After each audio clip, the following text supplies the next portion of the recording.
Okay, welcome back to the Regex in Excel course. This cheat sheet is linked in the description, so go download it if you want a free resource there. And today's video is an important one. So up until now, all of our regex patterns, we've typed a pattern and it's looked for it in a bunch of text and it's kind of sucked that pattern up and spat it out for us. But what if you want to find a pattern and only extract parts of it? Well, we did kind of show that in capture groups, where we could set a capture group and then pull out in the regex formula, so REGEXTRACT, text, a pattern, and then capture groups a first match. If we wrap the part of the pattern we want to come out, it will pull it out only for the first match, but we might want many matches. And that's where lookarounds come in. So that's what this video is all about. Lookaheads, lookbehinds, and you can think of this a bit like a bouncer at a club. We're gonna activate some checks. It's like a bouncer checking some ID. It's gonna say yes or no, and then it's gonna either let the pattern through or not.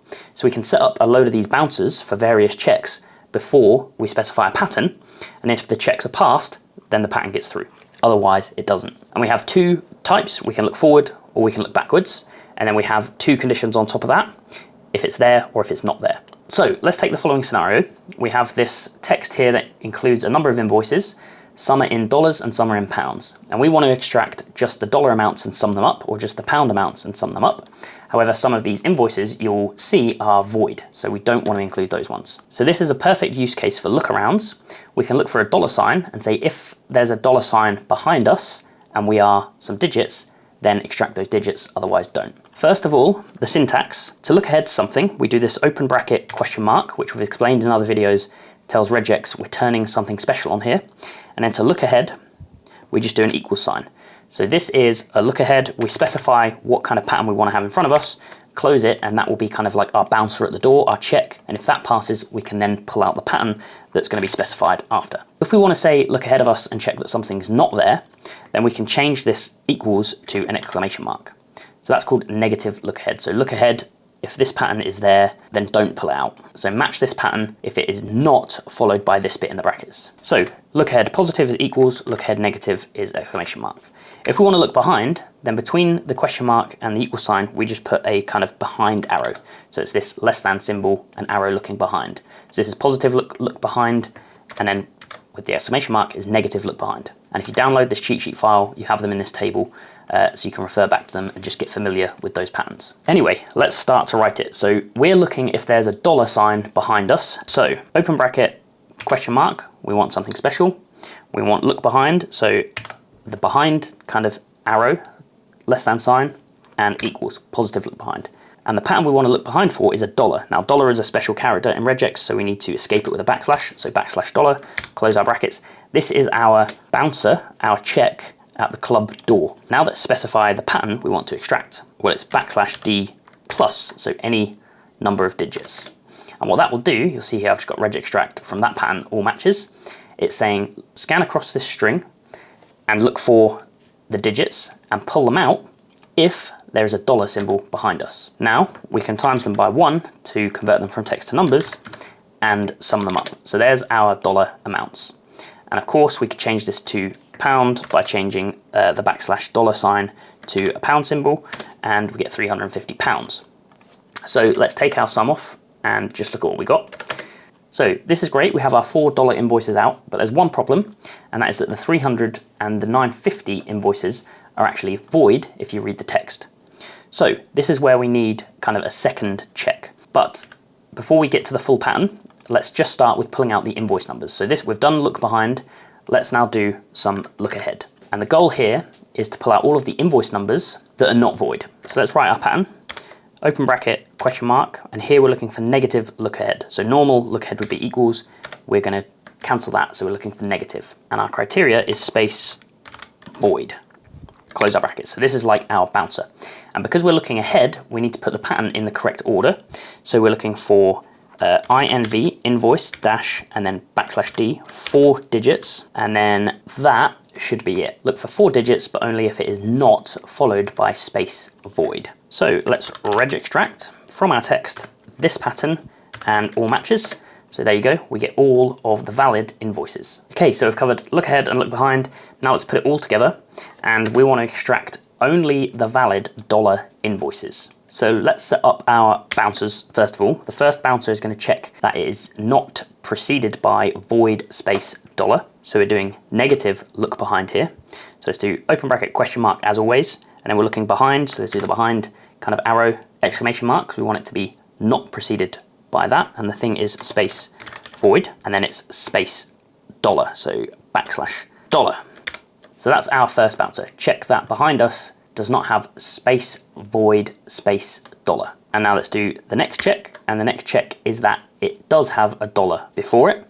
So we're looking behind again, so question mark, look behind, and it's a positive look behind, so we're using the equal sign, and we just want backslash $. There you go. So let's just have a look at that for a second. We have two checks. The first check is that it's not preceded by void. The next check is that it is preceded by a $, and the pattern we want is backslash D plus. Now let's pull out all of our matches, REGEXTRACT from this text, this pattern, all matches, so we get out our 500 and 400, only our valid $ amounts. Okay, so that's an introduction. Now let's talk about where this is really useful in real life, I guess, and that's kind of password matches. So when you go to a website and it says you must have one uppercase character and one symbol and at least 8 digits or something, or be exactly 8 digits, then in the background of the website, normally regex will be used and lookaheads to check that if you start at the beginning of the pattern and look ahead, that those things are there. So it does those checks. So let's do exactly that. Let's say a password had to be exactly 8 characters long. It had to have one uppercase letter and at least one number. Let's do that. So you can't write something like, let's check there's one uppercase letter followed by, you know, a digit, because you don't know what order stuff's going to be in. And you couldn't write every combination of 8 characters and all of the orders because there would be too many. So let's just do our checks. So our first check is look ahead in the pattern. So question mark equals, and we want to check that there's an uppercase letter, but it could be anywhere. So we need to put a dot star, so 0 or more characters, followed by an uppercase, and let's close that. So that's our first check. Our second check is going to be exactly the same, but we want to check if there's a digit there. I need to change that to a square bracket. So let's change that to backslash D. So those are our checks, and the pattern we're looking for is 8 of anything. So if we say dot, and then in curly brackets 8, we are saying look for anything and 8 of them, but check that there's a digit and an uppercase character. And we need to also wrap this in a $, so it ends with 8 and it starts with. So we're doing the check at the start of the string, and so on. So now let's just type some text. So if we type A7, I don't know if that will pass, so we can say REGEXTEST this text for this pattern, and that's false because I've got 9 characters. Let's change it to 8. So now it's true, we've passed. If I remove the number, change it to a letter, we are failing. If I put a capital here and a number at the end, and make sure it's actually 8 characters, then we're passing. So you get the idea. Let's break this down one more time. Take the start of the string, that's the caret, look ahead and check that there's an uppercase letter. And this dot star makes sure we check all the way down to the end of the string. Okay, bouncer 2 comes in, looks at the string, checks ahead that there's a digit in the same way, and then if both of those give the thumbs up, then we check that there are 8 characters. So that is super useful. And I want to do one more example here, which was a challenge in one of the comments to the last video on capture groups. And the challenge was to take a string, and wherever there is a D, replace it with the next 2 letters, and wherever there is a C, replace it with the next 1 letter. So in this case, we have like DSS, so we have a D, so replace that D with the next 2 letters, so we should have 4 S's, the C should be replaced by an F, and so on. And some solutions might be to use capture groups and wrap a load of regex replaces. You could do this over the whole alphabet, you know, replace every A with the first letter after it, replace B with the 2 letters after, C with the 3 letters after, and you could build up a pattern with Excel formulas that does this for you. And the pattern we would want is we're looking for an uppercase C, and then we want to look ahead, so like so, look ahead to any character, and we're going to put that character in its own capture group here, and then we'll say or look for an uppercase D, and then look ahead to the next 2 characters, like so, but let's put those 2 characters inside their own capture group. And that is a pattern that will do this. So if we say regex replace this text with this pattern, and we want to replace with our capture groups, so $1, $2, you'll see that we replaced the D with the next 2 characters, and any C with the next one character. And that may be a bit confusing, but what's happening is it's checking this OR condition as it runs along the string. So it's checking here and it finds the first D, and then it looks ahead to 2 characters and puts them in a capture group. And it looks ahead, but it doesn't need to capture them at this point, and that is in capture group 2. Capture group 1 is empty because we haven't found the C. So when I replace that pattern with capture group 1, capture group 2, capture group 1's empty, and capture group 2 is the 2 digits that were looked ahead to after the D. Then the replacement happens, and the kind of cursor in regex moves back to after the D because that D has been found and replaced. And then it scans the next thing, that's an S, so it doesn't count, the next thing's an S, so it doesn't count, the next thing's a C, so it does the match again.